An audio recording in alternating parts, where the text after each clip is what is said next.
to explain the topic subject-verb agreement from your grammar.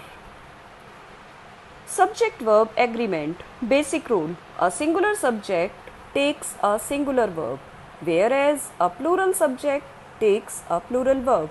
This is the basic rule for subject-verb agreement. The list of items is on the desk.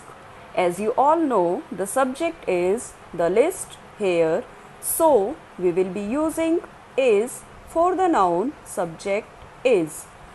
Second thing, the two singular subjects connected by or, either or, neither nor require a singular verb. For example, my aunt or my uncle is arriving by train today. Here, as you all are noticing, or is used, so we have used a singular verb. Neither John nor Kate is available. Either Kiana or Casey is helping today with stage decorations. The verb in and or, either or and neither nor sentence agrees with the noun or pronoun closest to it. Neither the plates nor the serving bowl goes on that shelf. Neither the serving bowl nor the plates go on that shelf.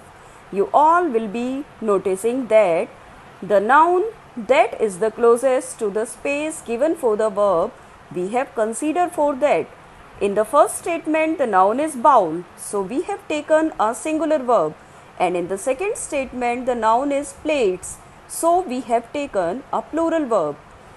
As a general rule, use a plural verb with two or more subjects when they are connected by and. A car and a bike are my means of transportation. Here, we have used and for car and a bike, so I have used here a plural verb. Next point is, sometimes the subject is separated from the verb by such words such as along with, as well as, besides, not, etc. These words and phrases are not a part of the subject. Ignore them and use a singular verb when the subject is singular. So children, you just have to notice the main subject here.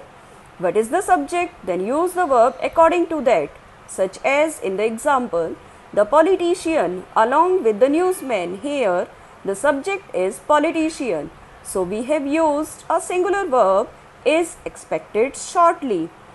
Next is use a singular verb with distances, periods of time, sums of money, etc. when considered as a unit. All of you must have read about units of measurement. So, when these units of measurement are used in any of the statement, we just have to use a singular verb. With collective nouns such as group, jury, family, audience, population, the verb might be singular or plural depending on the writer's intent. So here when these words or collective nouns are given to you, then we have to use the verb as per the writer's intention. All of my family has arrived, or we can say have arrived. Most of the jury is here, or we can say that most of the jury are here. I hope all of you must have understood all the points. Thank you and have a nice day.